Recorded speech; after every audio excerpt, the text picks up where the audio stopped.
드디어 마침내 다윗이 왕이 됩니다. 근데 사람들은 오래 기다림을 정말 힘들어해요. 기다리는 것. 요즘은 특별히 이런 막 어마어마한 변화의 시기, 엄청난 속도의 시기고 또 인스턴트 시대라 여러분 기다리는 걸 제일 못해요. 기다림. 근데 우리의 삶에 의미 있는 결실과 열매는 하루아침에 갑자기 이루어지는 걸로는 우리 삶을 의미 있고 가치 있고, 그래서 정말 내 삶을 풍성하게 만드는 열매들은 갑자기 하루아침에 이루어지지 않습니다. 반드시 기다림의 시간이 필요합니다. 그래서 드디어 마침내 왕이 된 다윗, 이 기간이 엄청 오래 걸렸어요. 근데 하루아침에 왕이 된 사람이 있습니다. 바로 사울 왕이죠. 갑자기 왕이 되었기 때문에 처음은 겸손했어요. 굉장히 겸손했습니다.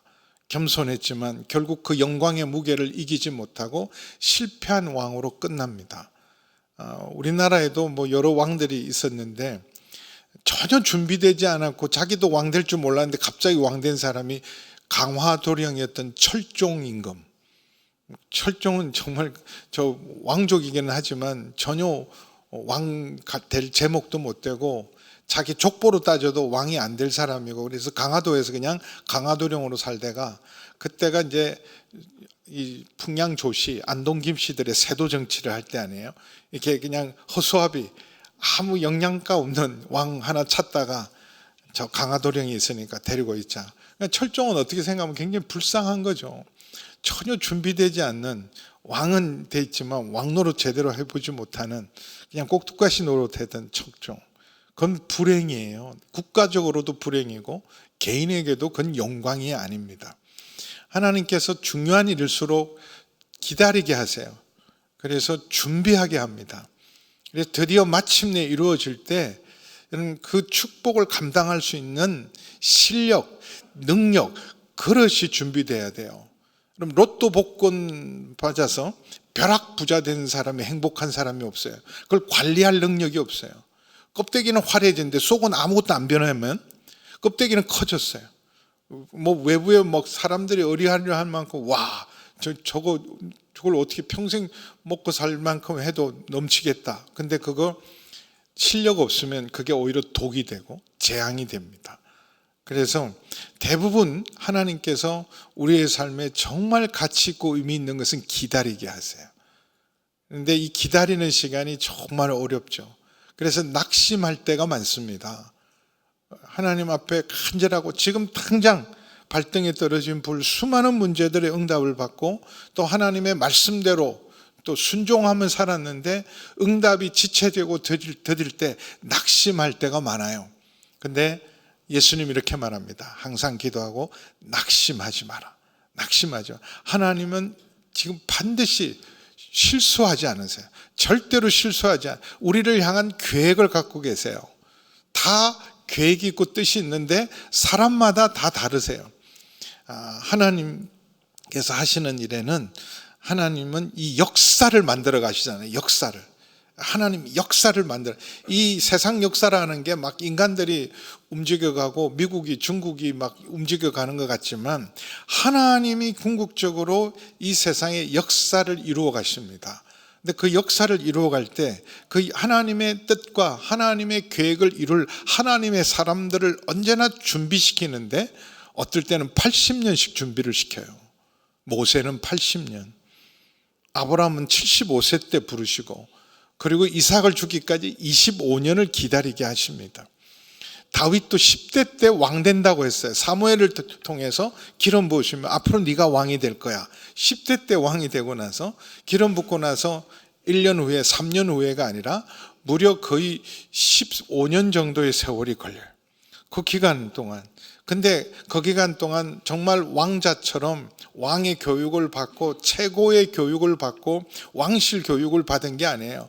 광야에서 험하게 정말 아무 잘못 없이 광야로 쫓겨다니면서 광야 생활을 합니다. 그래서 산전수전을 다 겪고 나서야 비로소 마침내 때가 되어서 하나님께서 드디어 4절을 보시면 오늘 4절 잠깐 볼까요? 유다 사람들이 와서 거기서 다윗에게 기름을 부어 유다 족속의 왕으로 삼았다. 그래서 하나님의 역사를 이룰 때 하나님의 계획과 뜻은 반드시 시간이 필요해요. 근데 그 시간이라는 건 우리 스케줄대로 내 계획대로 이루어지는 게 아니라 하나님의 때가 있어요. 때가 차야 돼요.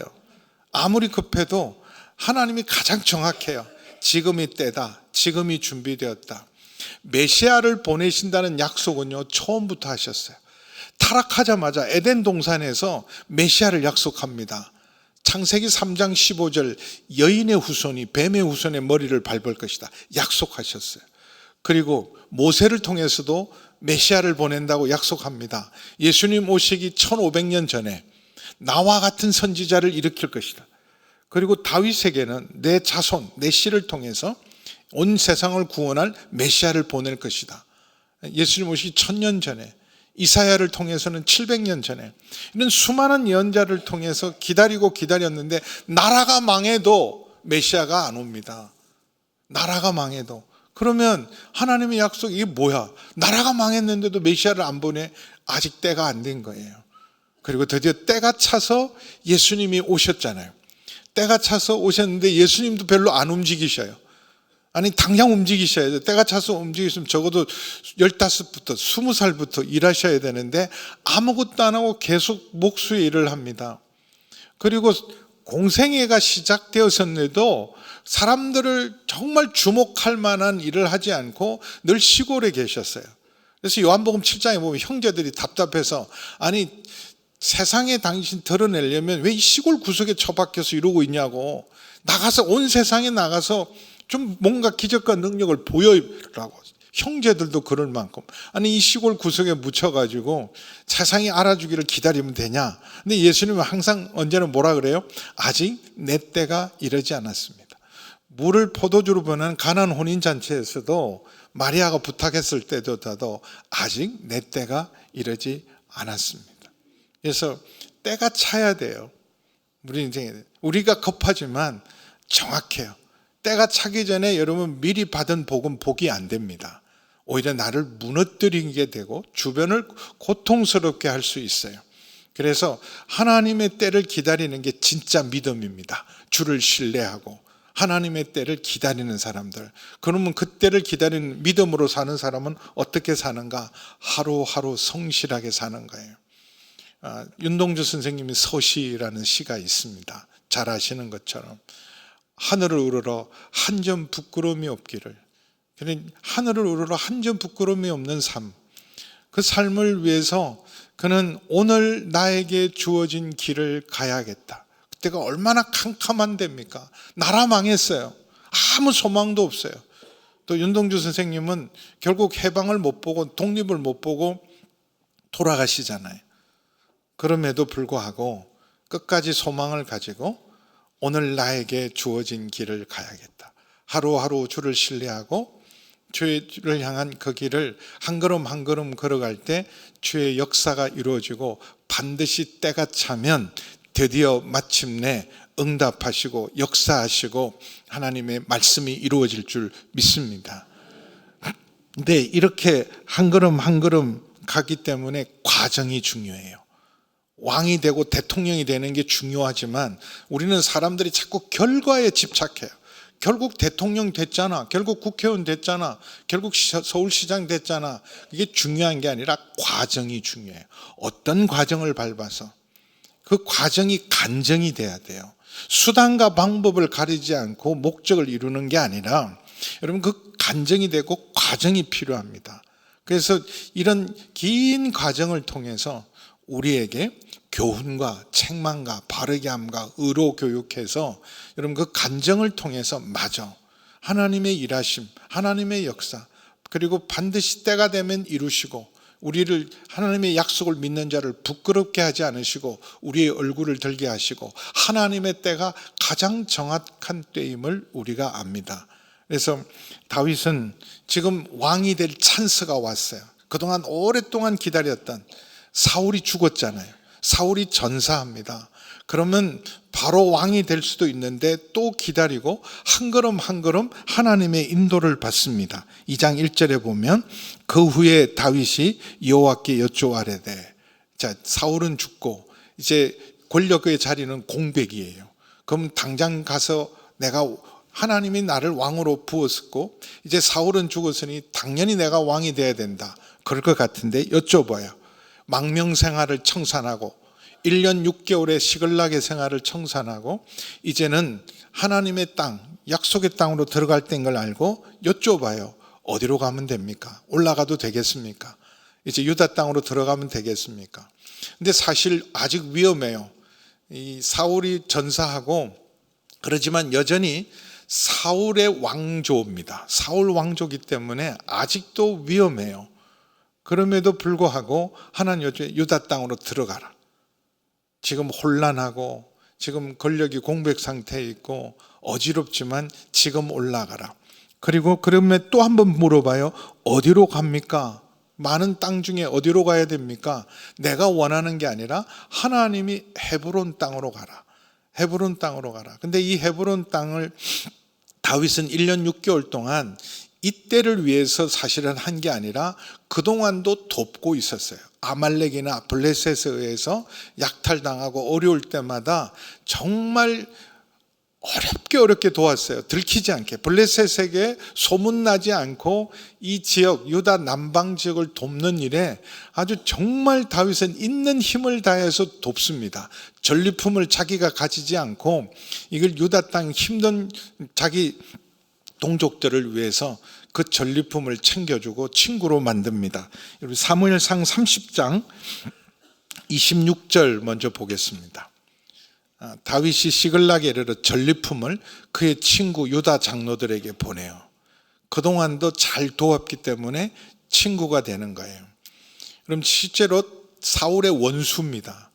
이스라엘에게 반란 세력으로 지금 쫓기고 있지만 그는 유다 사람들의 친구가 돼서 장로들, 유다 지역의 리더들에게 친구가 되고 신뢰를 얻으려면 그럼 진심이 전달되고 그동안 도움을 받고 혜택을 받은 게 아니라 오히려 도움을 주고 살았어요. 자기 형편도 자기 처지도 지금 자기 코앞도 가리기 어려운데 어려울 때마다 도와주고 어려울 때마다 지켜주고 했던 것들 때문에 신뢰를 얻어서 좋은 관계로 친구다.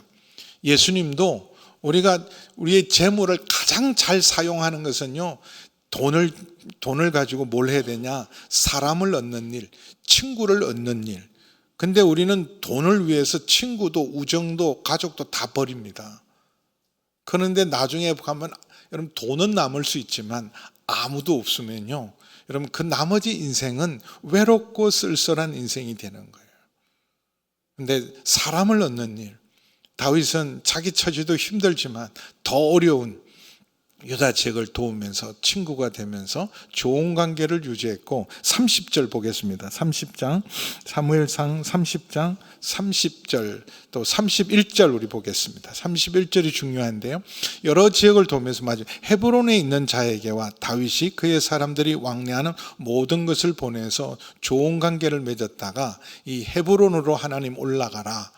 이미 관계가 형성되어 있기 때문에 안심하고 모든 가족들과 그를 따르는 모든 추종자들을 3절에 보니 다 데리고 올라가서 헤브론 각 성읍에 살게 했다. 당신이라면 우리가 환영한다. 어서 오라고. 다 가서 자리를 잡게 됩니다. 근데 그 헤브론이 하나님이 예비한 곳이에요. 원래 이곳에 이삭이 오랫동안 살았던 지역이고 아브라함도 살았던 지역이 헤브론이고 이곳에 조상들의 무덤이 있는 곳입니다. 아브라함과 이삭과 야곱의 무덤이 있는 조상들의 무덤이 있는 곳입니다. 거기다가 여기 이스라엘에서 제일 요새 중에 요새가 헤브론입니다. 제일 이스라엘 동네 중에 제일 높은 지역에 있는 동네. 그리고 정탐꾼, 여호수아가 정탐꾼이 되어서 정탐할 때 이 땅에 들어가면 다 죽는다. 성은 크고 그리고 성곽은 튼튼하고 지키는 사람은 기골이 장대해서 우리 거기 가면 다 우리 무덤이 되니까 절대로 못 들어간다. 포기하게 만든 대표적인 땅이 헤브론이에요. 헤브론은 워낙에 산지고 요새 중에 요새고 성도 견고할 뿐만 아니라 지키는 사람들이 자이언트들이에요. 기랏 여아림이란데 기랏 아르바라고도 해요. 헤브론을. 아르바는 거인족 자이언트들이에요. 그러니까 골리앗 같은 장수가 한두 명 있는 게 아닌 거예요. 그냥 골리앗 같은 장수가 그 동네에는 자이언트들이 지키고 있는 곳이라, 그래서 아예 기가 죽어서 여호수아 때 포기했던 땅이 헤브론 땅입니다. 갈렙이 이 산지를 내게 주소서 해서 정복했던 헤브론에 그곳으로 올라가라. 그래서 순종하고 올라갑니다. 그리고는 정말 기다리고 기다렸더니 하나님께서 드디어 추대됩니다. 스스로 왕의 자리를 자기가 취한 것이 아니라 사람들이 추대합니다. 유다 사람들이 와서 거기서 다윗에게 기름을 부어 유다 족속의 왕으로 삼았더라. 자기가 스스로 왕자리에 올라가지 않고 하나님의 때를 기다린 거예요. 사람들이 다 와서 모든 사람들이 만장일치로 한 사람도 반대 없이 다윗이 당연히 우리 왕이 되어야 된다. 그래서 추대된 왕입니다. 그런데 이 얼마나 기다렸던 자리입니까? 얼마나 기다렸던 순간입니까? 마침내 왕이 되었으면 큰 축제와 큰 잔치와 정말 노래라도 하나 남겨야 되잖아요. 사울의 장례를 위해서는 애가를, 활의 노래라는 유명한, 지금 영미문학사에도 남은 유명한 시를 남겼다면, 여러분 왕의 취임식에는 더 사실은 화려하고 취임식하고 취임식의 찬양가 노래 성가대 챔버들 다 동원해서, 그럼 사절은 이렇게 간단하게 사실을 끝날 얘기 아니라 취임식의 영광, 취임식에 참여했던 사람들, 취임식에 그 불렀던 노래들이 소개되는 간단해요. 하나님이 물론 하신 일이지만 다윗의 겸손합니다. 지금 내가 취임식하고 잔치할 분위기가 아니다. 수습해야 되니까. 지금 여러분 지리멸렬한, 그리고 무너진 사람들의 민심을 다시 수습해야 되고, 이걸 뭉쳐서 이 혼란한 상황 속에 나라를 세우는 일을 언제 취임식하고 이러냐. 그래서 그때부터 왕으로 또 기다립니다.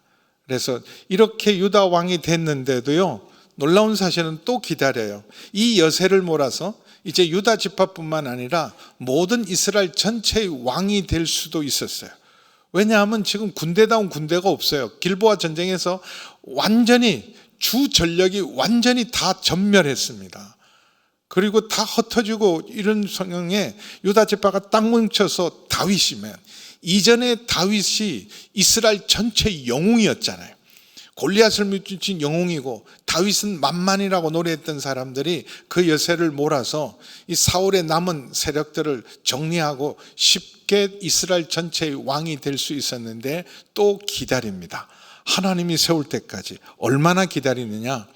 7개월, 1년이 아니라 7년 6개월을 또 기다려요. 11절 보겠습니다. 11절 같이 읽습니다. 시작. 다윗이 헤브론에서 유다 족속의 왕이 된 날수는 7년 6개월이라. 7년 6개월을 또 기다려요. 왜냐하면 포기하지 않고, 이 지금 이미 무너지고 지리멸렬하고 흩어졌는데, 이 사울의 군대 장관이었던 아브넬이 남은 세력을 수습을 해서 사울의 아들 중에 이런 아들도 있었나, 이스보셋이란 아들을 왕으로 세워서, 이건 실제로는 허수아비예요. 아브넬이 실세죠. 근데 지금 왕도, 요나단도, 왕자들도, 용사들이 무수히 죽은 이 전쟁에 가장 앞장서 싸워야 될 아브넬이 왜 살아있는지 저는 지금도 궁금해서 나중에 가서 물어보려고 그래요. 그렇잖아요. 지금 왕과 왕자들이 다 전사한 전투에서 이 아브넬이 살아남았다. 이것도 이상하잖아요. 그리고 이스보셋은 이런 아들이 있었나? 기라슨 같은 용사들, 요나단을 비롯한 세 아들들이 아버지와 함께 전사할 때 이 아들은 나이가 작지도 않아요. 14살도 아니고 40세입니다. 다윗의 나이가 30살 때 이 이스보셋은 40이니까 이 사울의 아들 중에서도 여러분 40살 된 아들이 왕자가 있었다 그러면 주목할 만한데 아무도 주목하지 않고, 이스보셋의 이름은 바보 같은 자, 어리석은 자라는 뜻이에요. 이런 존재감 없는 이스보셋을 세워서 왕이 되었을 때 다윗이 그 여세를 몰아서 정리하고 얼마든지 이스라엘 왕이 될 수 있는데 또 하나님의 때를 기다립니다. 다윗은 자기가 왕이 되었어도 해야 될 것과 하지 않아야 될 걸 정확하게 구분했어요. 다윗이 사울을 죽일 기회가 있었는데 두 번이나 손대지 않습니다. 딱 손바닥에 올려놨어요. 손에 올려놨는데도 이건 내가 해야 될 일이 아닙니다. 내 선을 넘은 겁니다. 하나님이 기름 부은 이스라엘 왕은 세우시는 분도 하나님이요 패하시는 분도 하나님이기 때문에 인간적인 수단과 방법으로 내 힘으로 끌어내리지 않고 하나님이 그를 심판하시고 내리실 때까지 기다릴 줄 알았던 다윗은 또 이스라엘 전체 왕으로 기름 부은 일도 내 능력과 실력으로 이룰 일이 아니라 하나님의 때가 되어야 될 줄 알고 기다린 거예요. 그게 7개월도 아니고 1년, 2년, 쉽지 않아요. 능력이 있는데요, 내가 마음먹으면 할 수 있는 일인데 그거 순종하는 일 절대로 쉽지 않습니다. 다윗은 하나님 언제나 멈추라 그러면 멈추고 기다려라 그러면 기다려요. 이거 절대 쉽지 않아요. 우리 교회를 좀 이러고 저러고 싶고 그러고 있을 때 하나님 스탑 그만해 그럴 때 지금 우리 교회에 능력도 있고 여력도 있고 할 수 있습니다. 그럴 때 기다려라. 그 기다리기 쉽지 않아요. 이 다윗이 하나님을 경외하고 멈추라 그러면 멈춘 대표적인 게 성전 건축이에요. 다 준비되어 있어요. 다윗은 어마어마한 이런 부자였어요. 솔로몬의 전무후무한 부귀영화는 아버지가 물려준 거예요. 전쟁에서 단 한 번도 패배한 적이 없기 때문에 전리품이 어마어마했어요. 근데 그 전리품을 다 하나님의 곳간에 넣었고 건축 헌금으로 다 드렸어요. 준비됐고 저 가장 탁월한 세계 최고의 석수들, 돌을 만드는 사람들, 그리고 나무 최고의 그 건축 재료, 백향목, 이런 건축비, 건축 최고 전문가들, 설계도 다 준비되어서 하나님의 집을 지어드리고 싶다. 좋은 마음으로 하나님께 올려드렸더니 하나님께서 네 마음만 받겠다 그랬어요. 너는 피를 많이 흘렸기 때문에 지금 전쟁 중이기 때문에 그걸로는 내 집을 짓지 말고 내 아들 때 평화의 때가 오면 평화의 왕이 오면 내 아들 때 지어라. 솔로몬은 평화의 왕이거든. 샬롬의 왕이니까 그때 지어라. 근데 그걸 곱게 내려놓고 아들에게 다 물려주고 자기 이름 다윗의 성전이 아니잖아요. 솔로몬의 성전, 그것까지 순종해내는 사람입니다. 근데 그런 큰 순종이 하루아침에 되는 게 아니에요. 작은 일에 순종이 쌓여서 어떻게 저것까지 순종하나? 그때 순종하는 거예요. 말씀대로 살아가는 게 여러분 큰 일, 대단한 일에 내가 한번 해보겠다. 그건 안 됩니다. 작은 일부터 해보시는 거예요. 주차 우리 협조부터 해보자.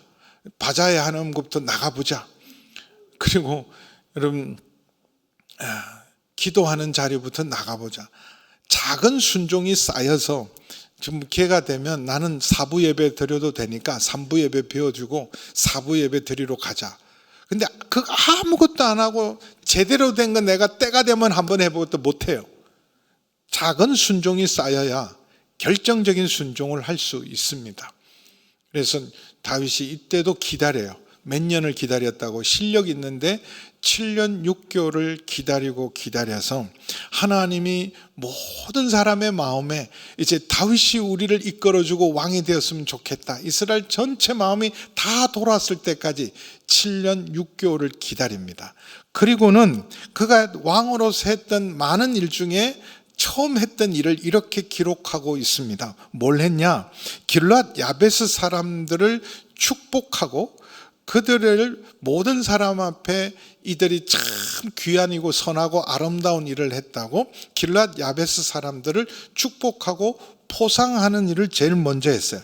근데 이 사람들이 무슨 일을 했냐면 사울의 장례식을 치러줬어요. 전사하고 그리고 정말 블레셋 사람들의 전리품 중에 전리품으로 저는 목은 따로 베어서 그 다곤의 신전에 갖다 바치고 나머지 몸뚱아리는 벳산이라는 성벽에 박아놓고 전시장으로 삼았어요. 근데 누구도 그걸 가서 수습하고 장례를 치룰 용기를 가진 사람이 아무도 없었어요. 블레셋이 감시하고 있으니까. 너희도 똑같은 내가 처리해 주겠다 그러니 누가 나서겠어요? 근데 용감하게 나선 사람이 누구냐면 길랏 야베스 사람들이 나서서 목숨 걸고 나가서 그 시신을 수습해서 장례를 잘 정중하게 치러드리고 일주일 동안 금식했던 사람이 길랏 야베스 사람입니다. 근데 길랏 야베스 사람이 도대체 어디 살았는지 성경 지도를 잠깐 볼게요. 지금 요르단과 시리아의 국경에 있는 골란 공원 쪽에 있는 곳이 길랏 야베스고, 헤브론은 지금 다윗이 유다 왕으로 시작한 곳이 헤브론입니다. 근데 저 먼 데 있는 사람들이 저 벳산이라는 곳에 와서 여러분 장례를 치러줬다. 목숨 걸고 와서 도대체 왜 이렇게 했나? 사실은 이 장례를 치러주면 블레셋 사람들에게도 여러분 원수가 될 뿐만 아니라 다윗의 미움을 받을 수도 있잖아요. 평생의 원수같이 핍박했던 사울을 목숨 걸고 여러분 사울의 장례식을 치르면 사울의 충신 중에 충신, 사울에게 충성을 바칠 세력이잖아요. 다른 사람은 몰라도 저 사람들은 절대로 내 품에 들어오지 않겠구나, 그럴 사람들이잖아요. 그런 위험을 무릅쓰고 장례식을 치른 이유는 은혜를 잊지 않았던 거예요. 사무엘상 11장에 보면 길랏 야베스가 암몬 사람들의 공격을 받습니다. 암몬 왕 나하스는 뱀처럼 교활하고 악한 왕이었어요. 그래서 항복한다고 통보를 했는데 항복도 그냥 안 받아줘. 다 눈알 하나씩 뽑아면 내가 받아줄게 그랬어요.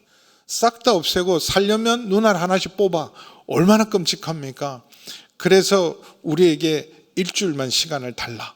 그래서 아무도 돕지 않으면 우리 항복하겠다. 눈알 하나씩 뽑아서 나가겠다. 그러고는 도움을 청합니다. 사울 왕에게. 근데 그 시점이 언제냐 하면 사울이 왕으로 이제 기름 부음을 받고 지명되었어요. 초대 왕으로 사울이 지명됐고 아직 취임식을 하기 직전에 이 사건이 일어난 거예요. 그래서 사울이 공식적으로 이끌 군대가 없었는데도 그때 자기 집에서 여전히 농사 짓고 있었던 사울이 그걸 자기 농사 짓던 소를 하나님께 제물로 드리고 그걸 12지파에게 조각을 떠서 보내면서 다 길랏 야베스 사람 도우러 나오라 그랬더니 무려 33만 명이 자원해서 나왔어요. 어마어마하죠. 33만 명. 그래서 길랏 야베스 사람을 돕고, 그게 저 사람이 진짜 하나님이 준비한 왕이란 걸 모든 사람에게 알리게 된 계기가 길랏 야베스를 도운 일이에요. 그걸 잊지 않고 길랏 야베스 사람들이 가장 장례식을 치르면 어떤 희생과 대가를 치를 줄 모르는, 이것 때문에 어마어마한 사실은 불이익을 당할 수 있는데도 불구하고 그들은 목숨 걸고 가서 장례를 치릅니다. 예수님이 십자가에 못 박혔을 때 제자들과 예수님을 사랑했던 사람들이 손쓸 수가 없어요. 너무 갑자기 일어난 일이고, 여러분 밤 9시 10시에 체포되셔서 그 다음날 9시에 십자가에 못 박힐 거라고 생각한 사람 아무도 없었어요. 장례 준비는 전혀. 그리고 바로 그날이 안식일이 시작해요. 오후 3시에 돌아가셨는데 6시면 아무것도 할 수 없는 안식일이 시작이 됩니다. 그래서 그냥 이거 타는 가슴만, 아픈 가슴만, 아무것도 해드릴 수 없는데 저대로 둘 수 없는 그 안타까움 속에 이때를 위해 준비한 사람이 아리마대 요셉과 니고데모였어요. 그들은 공회원입니다. 평생 경력을 다 걸고 저놈들도 예수를 따르는 자였구나. 그러면 예수님을 십자가에 못 박은 공회에서 다 반드시 쫓겨나죠. 공회가 결정해서 죽였는데 공회원 둘이 나와서 장례를 치렀어요. 그럼 저것들도 예수의 수종자들, 이 사람들은 평생 가지고 있는 모든 명예와 모든 걸 다 잃어버릴 수 있음에도 불구하고 예수님의 장례를 정중하게 치렀습니다. 그것처럼 길랏 야베스 사람들이 어떤 불이익에도 불구하고 했던 일, 근데 다윗이 왕이 됐잖아요. 정말 사울이 가장 미워했던 다윗이 왕이 되었다면 사울에게 가장 충성스러운 사람들은 제일 먼저 적폐청산의 1호잖아요. 야, 우리부터 손보겠구나. 그래서 이 사울과 함께한 사람들 중에 앞으로 사울이가 끝까지 사울 편에 서는 사람은 이렇게 손본다, 저는 1호 대상이 될 수 있었습니다. 그래서 전령들이 왔을 때 얼마나 놀랬겠어요. 그래서 7절에 보면 다윗이 안심시킬 때 이런 말이 있어요. 손을 강하게 하고 담대히 하라. 겁난 거예요. 왕이 된 다윗이 사람 보냈다. 우리 추궁하려고 너희들이 사울 장례 치렀냐? 너희들이 한 거 맞아? 추궁하려고. 야, 이젠 큰일 났다. 발등에 불이 떨어지고 어떤 불이 올지 모르겠다, 우리 동네에. 그런데 뭐라 그러냐면 칭찬해요. 너희 주 사울에게 이처럼 은혜를 베푸는 일에 대해서 너희는 여호와께 복을 받고 선한 일을 했다. 선한 일을 했다. 좋은 일을 했다. 하나님도 당연히 너에게 복을 줄 것이고 나도 너에게 복을 주고 너희 주 사울 왕이 너희를 돌본 것처럼 내가 이제 유다 왕이 되었으니 너희를 돌볼 것이다. 엄청난 리더십이죠. 그동 포용과 여러분 관용의 리더십, 품을 줄 아는 리더십. 비록 지금 사울의 가장 중심 세력이 될 수 있고 충성된 세력이 있고 끝까지 다윗 품으로 오지 않을 사람까지도 품고 있는 다윗입니다. 이게 진짜 리더죠. 권력을 잡으면 편을 나누고 네 편 내 편을 가르고 갈등과 분쟁을 조장하는 리더는 진짜 리더가 아닙니다. 어떤 리더든지 이제 여러분 만약에 제가 우리 교회 담임 목사가 되고 뭐 파가 있다고 쳐요. 그럴 리는 없지만 우리 교회에 파가 있다고 치는데 저를 추대한 파가 있고 반대파가 있어 12분이 반대했거든요. 제가 그 담임 목사 위임할 때 위임 반대 12분이 했어요. 제가 그 불꽃 같은 눈으로 12분의 명단을 저 모릅니다. 누가 했는지. 근데 12분이 했는데 여러분 12분이 만약에 안다고 쳐보면 그 사람들 다 빼고 내가 나 지지한 사람들하고 하면 그건 리더가 아닙니다. 나를 뽑았든 안 뽑았든 이제 내가 우리 나라의 대통령이라면 왕이라면 전체의 왕이죠. 어느 지역의 왕이 아니고 어느 파의 왕이 아니죠. 통합과 관용과 포용의 리더십이 진짜 리더십입니다. 요즘처럼 전 세계가 그래요. 분열과 갈등을 조장하고 편가르게 나누는 건 진짜 리더가 아닙니다. 이걸 품어야죠. 품고 가야 되는데 가장 품기 어려운 사람들의 잘한 일을 축복하는 일이 쇼가 아니었어요. 야, 저 정치적 소환 대단하다. 와, 정치도 얼마 안 한 분이 벌써 정치 구단이네. 그게 아니에요. 다윗은 10편 101편은 보면 대관식의 찬양이고 선서입니다. 이스라엘이 왕이 되면 반드시 선서해야 될 다윗의 시. 이건 대관식의 선서할 때 어떤 하나님 앞에서 사랑과 정의로 다스리겠습니다. 나부터 죄를 멀리하고 악을 우리 집안에서 악을 허용하지 않고 선한 일에 힘쓰겠습니다. 그리고 이 나라에 악을 용납하지 않고 선한 일이라면 무엇이든지 선한 사람을 내 곁에 두고 영원히 내 축복을 나누겠습니다. 시편 101편 6절을 보여요. 어제 큐티죠. 시편 101편 6절 보세요. 내 눈이 이 땅에 충성된 자를 살펴 나와 함께 살게 하리니 완전한 길에 행하는 자가 나를 따르. 그대로 더 보세요. 이건 다윗이 선언한 거예요. 앞으로 나는 왕으로서 이 땅에 충성된 사람은 나를 지지했던 사람이든 반대했던 사람이든 그를 살펴서 나와 함께 가장 첫건으로 두겠습니다. 완전한 길을 향하는 사람은 나를 반대했던 사람이라 할지라도 그를 품겠습니다. 이게 다윗이 왕이 되면서 선언한 거예요. 근데 이게 성경에 기록된 건 뭐냐 하면 이 땅의 충성대를 살펴보는 분이 하나님이세요. 하나님이 보고 계세요. 그리고 그거를 하나님 뭐라고 해요? 내가 나와 함께 살고 내가 너와 함께 할 것이다. 사람들이 몰라줘도 충성된 자를 하나님이 찾으세요. 심지가 견고한 자를 하나님께서 이 땅을 두루 감찰하사 하나님 앞에 충성된 자를 지금도 찾으세요. 선한 일 하는 사람. 어떤 불이익에도 불구하고 옳은 길, 말씀대로 선한 길, 진리의 길을 행하는 사람을 주께서 지키고 그 얼굴을 들게 하시고 함께 하시는 줄 믿습니다. 여러분, 우리가 선한 일, 어려운 일을 하다 보면 불이익을 당할 수 있어요. 특별히 악한 시대, 악한 날에 여러분 올바른 길을 걷고 선한 길을 걷고 여러분 정말 정직한 길을 걸으면 손해볼 때 있습니다. 그럴 때라도 여러분 윤동주 선생님의 서시처럼 부끄러움이 없도록 오늘 나에게 주어진 길을 신실하게 걸어가는 것, 보상이 아니라 불이익이 오더라도 감옥에 가는 일이 있더라도 그 길을 가면 그게 어리석은 것이 아니라 어둠 속에 여러분 나 하나 촛불 하나 밝힌다고 무슨 이 어둠에게 오히려 삼키고 조롱당하고 멸시당하지 이 촛불 하나가 무슨 의미가 있나. 그 촛불이 하나씩 모이면 어둠을 몰아냅니다. 여러분 이 그 베를린 장벽이 무너진 것 88 올림픽이 하고 나서 세상이 엄청 뒤집어졌어요. 우리나라도 88 올림픽이 기점이었지만 전 세계적으로도 88 올림픽이 80년도 모스크바 올림픽에는요 절반만 왔어요. 동구권. 그러니까 84년 LA 올림픽에는 서방만 왔어요. 근데 88년 우리나라 할 때 다 모였어요. 다 모였잖아요. 기억이 안 나시나 봐요. 근데 그 88년을 기점으로 세상이 바뀌었어요. 89년에 베를린 장벽이 무너졌어요. 91년에 소련이 해체됐어요. 무슨 힘으로 해체됐을까요? 동독에서 기도회를 했어요. 촛불 하나씩 밝히기 시작했어요. 핍박과 탄압을 받았는데 그 촛불이 모여서 촛불 기도가 행진하기 시작합니다.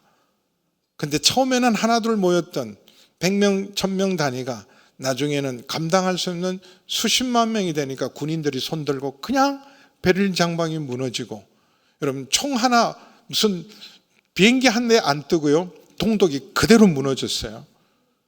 어둠을 밝히는 작은 빛 하나. 내가 정직한 길을 걸어가고 의로운 길을 걸어가고 하나님 말씀대로 행하는 길이 불이익을 당하고 무시를 당하고 조롱을 당할지라도 그 불을 여러분 계속해서 들면 작은 촛불들이 모이면 어둠을 몰아내는 진정한 빛이 될 줄 믿습니다. 우리를 빛으로 부르셨어요. 소금으로 부르셨어요. 여러분 처음에는 빛을 밝히기가 두려워요. 여러분 소금이 되어서 녹아내리기는 내가 바보 같은 짓을 하는 것 같지만 여러분 빛과 소금이 될 때 주님께서 도우세요. 보시고 나와 함께 하시고 그를 통해서 하나님의 역사를 이루어갈 줄 믿습니다. 이렇게 기다리고 선을 행했던 일들은 어리석음이 아니라 여러분 사무엘하 3장 1절 마지막 결론이에요. 이렇게 했던 그 시간 동안 하나님이 함께 하시니까 3장 1절 자막 올려주세요. 사무엘하 3장 1절 시작. 사울의 집과 다윗의 집 사이에 전쟁이 오래매 다윗은 점점 강하여 가고 사울의 집은 점점 약하여 가니라. 할렐루야. 점점 처음에는 어리석은 것 같고 기다림이 여러분 사실은 어떤 의미로는 야 저게 겁이 나니까 기다리는 아니에요. 하나님을 신뢰하고 기다리고 또 여러분 그래도 언제나 말씀대로 선과 의를 행하면 점점 강하여지게 해서 마침내 드디어 주의 역사를 이루고 말씀을 이루고 우리를 통해서 주의 역사가 일어날 줄 믿습니다. 기도하시겠습니다.